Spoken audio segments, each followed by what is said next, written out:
At a prestigious private school, a pupil breaking the dress code ought to have been a minor infraction. Rather, it set off a series of events that would startle the country. Nobody could have foreseen what would happen as 14-year-old Elaine Martinez sat in front of the judge. Elaine Martinez never dreamed at the age of 14 that she would be sitting across from a judge in a courtroom, at least not for something as obviously insignificant as her attire. Miss Martinez heard Judge Thompson's calm yet kind voice reverberate across the quiet courtroom. Despite the ridiculousness of her situation, do you believe the school's actions were justified? Elaine's gaze strayed to her mother, Gloria, in the front row as her fingers moved down the wooden witness stand's edge. Gloria Martinez, whose mother had taught her that dignity came from one's character rather than from fancy labels, sat upright in her meticulously ironed thrift shop jacket, which she wore to all three of her jobs. Elaine leaned toward the microphone, the tension in the room thick enough to sever with a knife. She had gotten a straightforward notice 3 months prior that would completely alter her life. A dress code infraction for not adhering to proper academic wear norms. And this was the alleged offense for which she was being held accountable today. No, Your Honor, Elaine said, her voice quivering a little but getting louder every time. I don't believe they were justified at all. Standing in the principal's office as Mrs. Davidson gazed down her nose at Elaine's immaculately clean but blatantly frugal attire, she could still feel the blazing guilt of that day. Maybe the principal had muttered, "CL," as she adjusted her Gucci specs. Riverdale Academy isn't the right fit for someone of your background. Elaine's back straightened at the memory. She had gained admission to Riverdale by scholastic achievement and a partial scholarship. However, she was suspended, not for any academic or behavioral shortcomings, but because her clothing did not have the proper labels, even though it complied with all modesty standards. Would you tell us what happened, Miss Martinez? Judge Thompson asked. Elaine took a deep breath right away, and her mother's supportive nod gave her courage. This was about dignity, about right and wrong, and about standing up for every student who had ever felt inferior because of their attire. It was no longer just about a dress code. Your Honor, it all began 3 months ago. In actuality, though, it had been accumulating for a much longer. September had started so promisingly. Elaine was one of just 3 students in her year to be awarded a scholarship to Riverdale Academy, which she had obtained through a competitive academic scholarship program. Her flawless placement exam scores and impressive entrance essays had opened doors that looked unattainable for a girl from the east side of town. She had proudly put on her new clothes on the first day of school. She had meticulously planned, saved, and shopped all summer long with her mother. They had studied the dress code manual as if it were a holy book. Closed-toe shoes, knee-length skirts or pressed slacks, and tops in navy blue, white, or gray. There had to be no discernible trademarks or logos, and everything had to be solid colors, to make sure Elaine had enough clothes for the start of the school year. Gloria Martinez had taken on weekend cleaning jobs, worked extra shifts at the hospital cafeteria, and even sold her grandmother's silver earrings. They had painstakingly put together a wardrobe that complied with all specified standards by searching clearance racks, sale days, and bargain shops. During the second period, the whisper began. Is that from Target? Madison Chen, whose father owned half the city's software businesses, had inquired loudly enough for everyone to hear after noticing Elaine's cardigan. Mrs. Davidson had chuckled when Elaine verified it. But not in a harsh way. Rather, it was more like Elaine had made a joke that she thought was funny. Subtle exclusion started to become a trend. For study sessions, she was excluded from group text chains because, as one student put it, "We didn't think you'd want to meet at the country club." Despite her flawless exam results, her raised hand in AP European history was increasingly ignored. In the lab, partners would inexplicably have partnered up before she walked in. The official interventions started on October 3rd. The first courtesy notice regarding upholding Riverdale's standards of excellence was sent by their principal, Mrs. Davidson. Although strictly within the dress code guidelines, the cleverly phrased notes implied that some students' outfits might not accurately represent the esteemed reputation of their university. Another raised questions over the origin and quality of certain pupils' clothing, which could affect the perception of their community. Following the Alumni Weekend fashion show, the genuine tipping point was reached. During Alumni Weekend, Riverdale Academy held a charity fashion show each year where current students demonstrated academic success in action. Elaine should have been an obvious pick because of her flawless GPA and standing on the debate team. Rather, she was informed that the Riverdale standard would not be sufficiently represented in her presentation. Elaine wore a brand new navy blue outfit the following day, which her mother had discovered at Marshall's on clearance. The knee length, appropriate neckline, and authorized color all neatly suited the dress code. However, she was summoned aside by Mrs. Davidson at morning assembly. At work, Gloria got a call. According to them, Elaine was suspended for repeatedly breaking the dress code and not upholding the proper standards for academic clothing. She drove directly to the school after leaving her shift early, forfeiting half a day's income. While Mrs. Davidson concluded what seemed to be a relaxed lunch discussion with two board members, the office personnel forced her to wait for 45 minutes in the outside office. Mrs. Davidson wore what was obviously an expensive designer blazer, more than Gloria made in a month, and hardly raised her head from her computer when she eventually consented to see Gloria.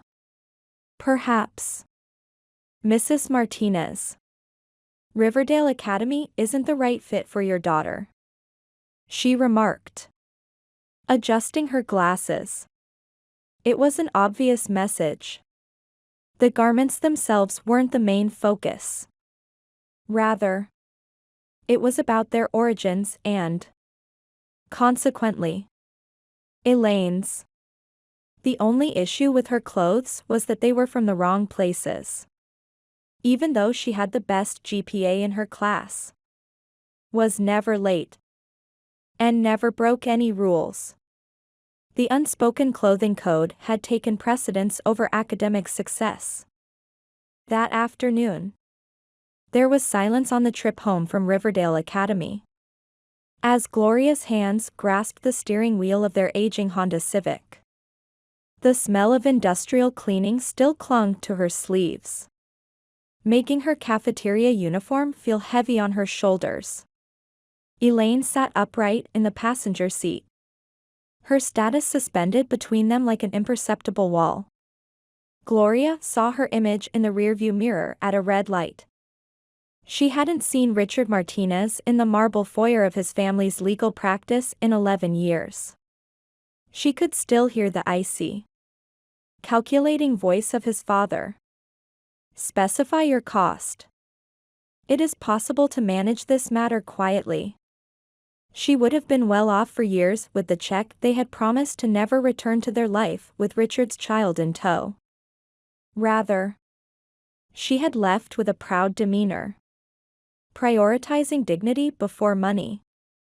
As the light turned green, Gloria sped past the well-known sights of their East Side neighborhood. The library where her daughter had spent endless hours preparing for the scholarship exam. The thrift store where she had discovered Elaine's first interview attire for Riverdale. And the discount grocery store where she had purchased produce on sale.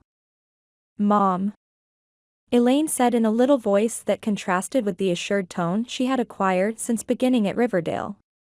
"I apologize for the clothing. Perhaps if we'd saved more." Gloria's answer, "No," was incisive enough to take them both by surprise. She looked to her daughter as she pulled into the parking area of their apartment building. "You don't need to apologize for anything." "Nothing." Gloria's cell phone buzzed inside their little but immaculately maintained apartment. Her gut nodded as she saw Richard Martinez's name on the screen. In some circles, rumors spread quickly. And it seemed that he had already heard of their altercation with Principal Davidson. "Gloria," he said in a smooth, well-practiced voice. The voice of a man accustomed to using money to solve issues.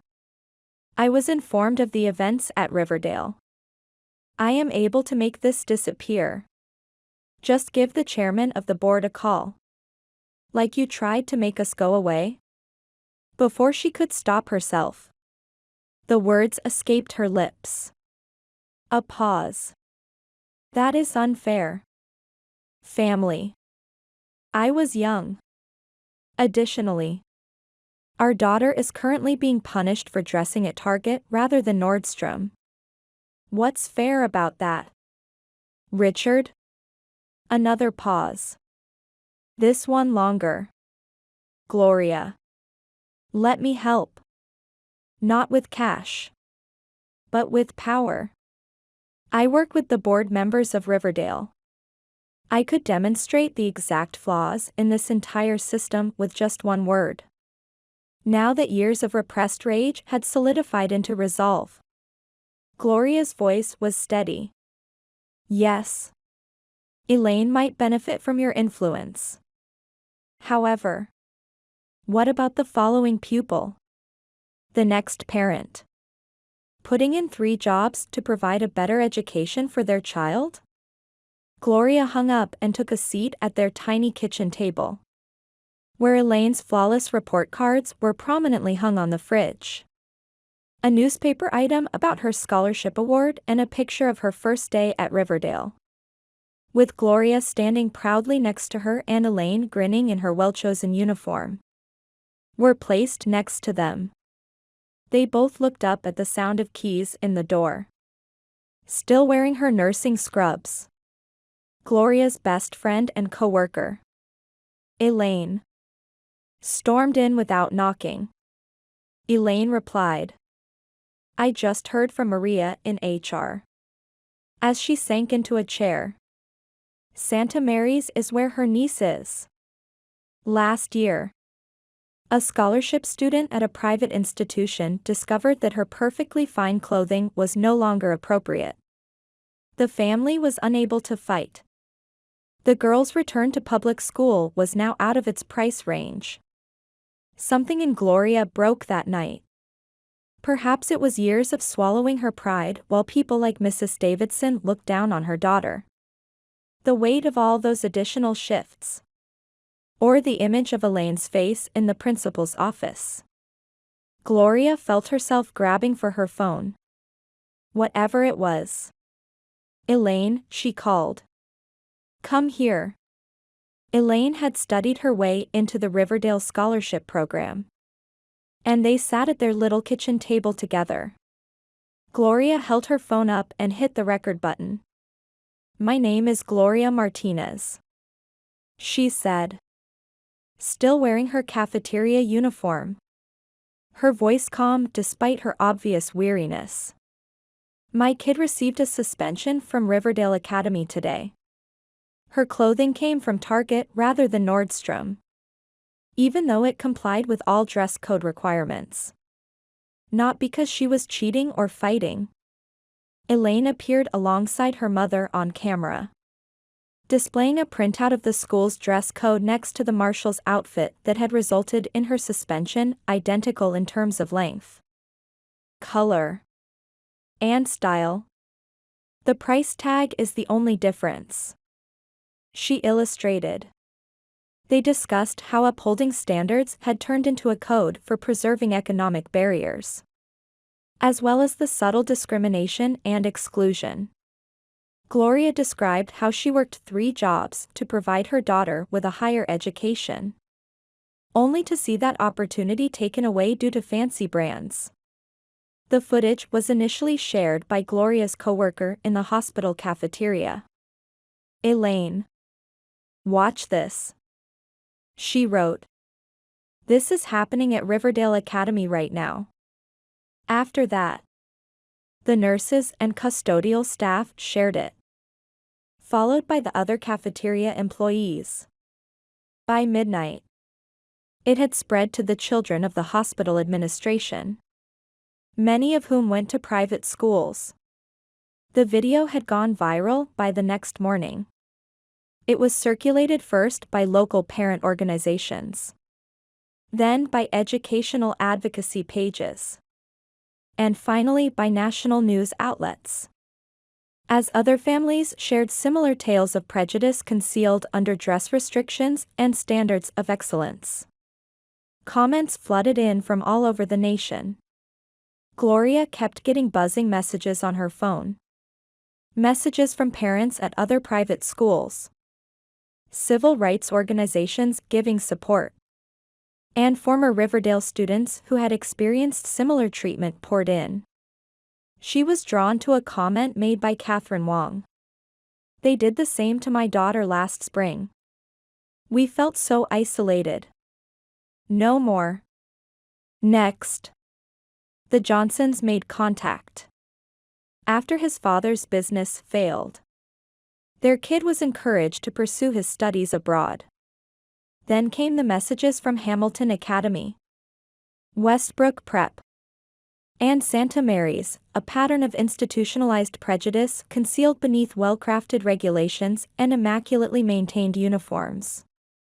Gloria was drawn to a message from Dr. Maria Gutierrez, a well-known civil rights lawyer who specializes in instances involving educational discrimination. Your daughter's video exposed what we've been trying to prove for years, she stated. Let's make sure this never happens to another student. Gloria entered her supervisor's office at the hospital cafeteria the following morning.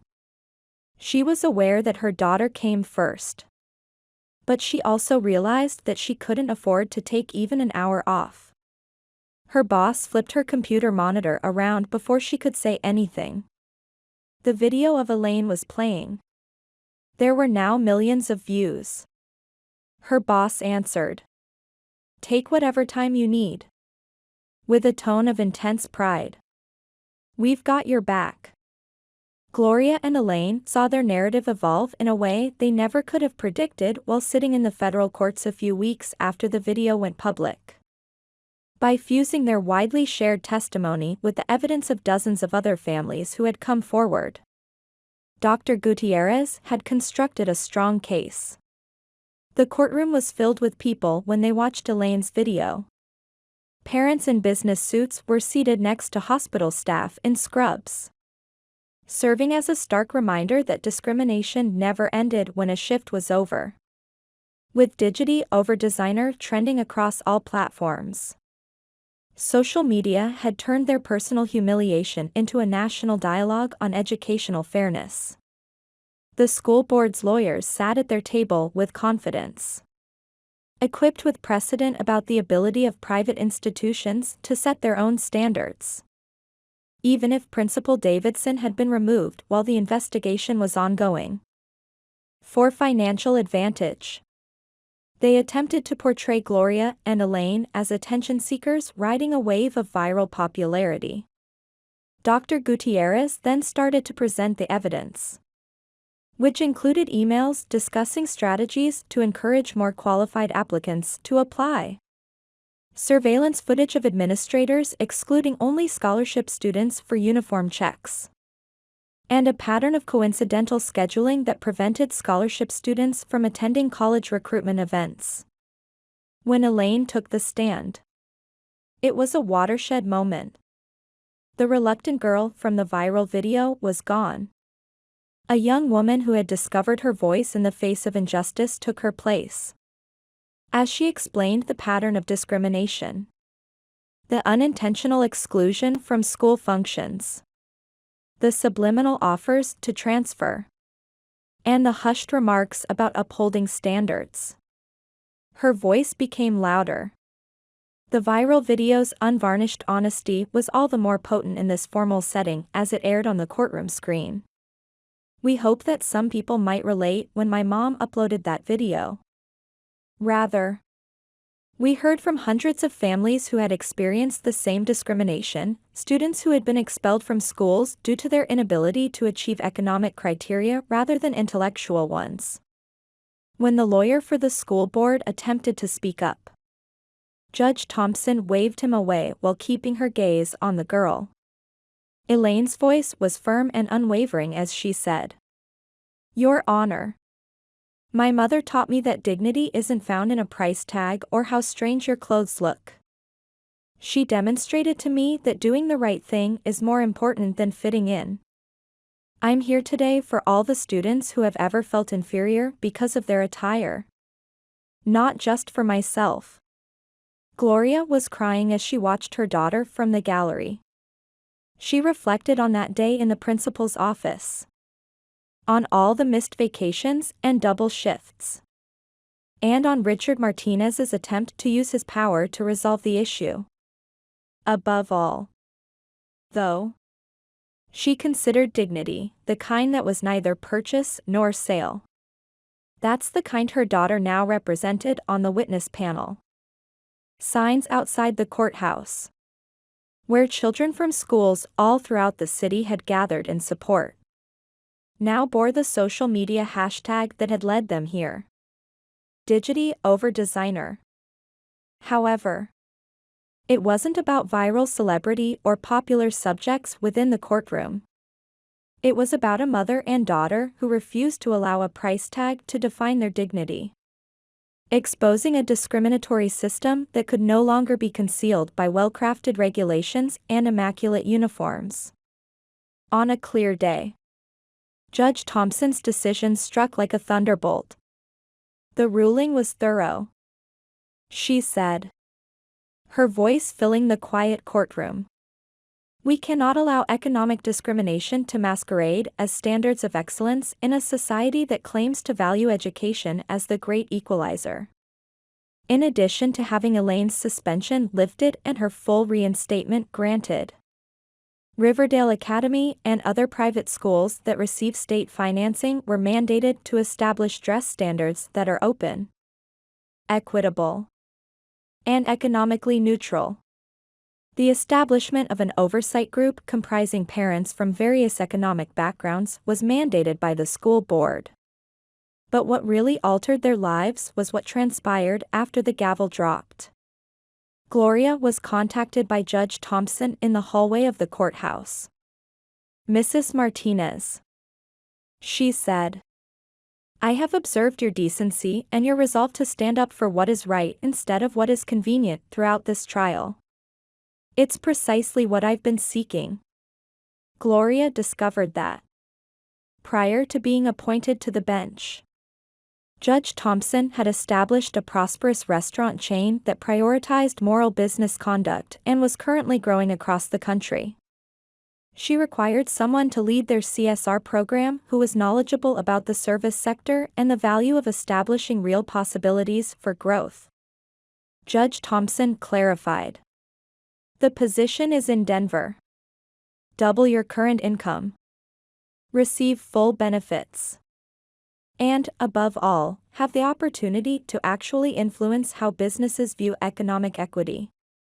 Gloria noticed the same mixture of anticipation and apprehension in her daughter's eyes as she stared at Elaine.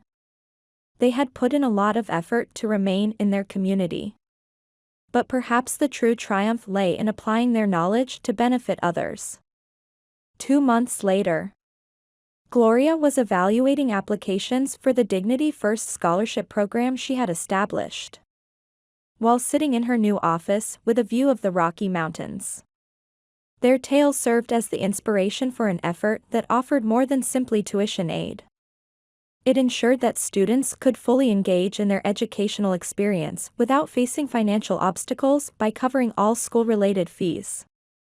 Because of her expertise, Elaine was a natural leader in her new school, where she flourished. In order to remove structural obstacles in education, she established the Student Equity Alliance, which unites students from various socioeconomic backgrounds. Her Marshall's blazers and Target gowns became a source of pride, encouraging other students to question the idea that value was correlated with high-end labels. The Dignity Over Designer movement, which began with a viral video, had grown into something larger and was influencing private school rules nationwide. Gloria was able to provide more than just moral support because of her new role, and she frequently got notes from families going through similar struggles. She could offer prospects and actual resources. The most significant transformations might occasionally begin with a single act of bravery. After watching the story above, do you have any thoughts? Feel free to share your opinions in the comments section. If you enjoyed our video, please like, subscribe, and share our channel. That's all about today's stories. See you next time.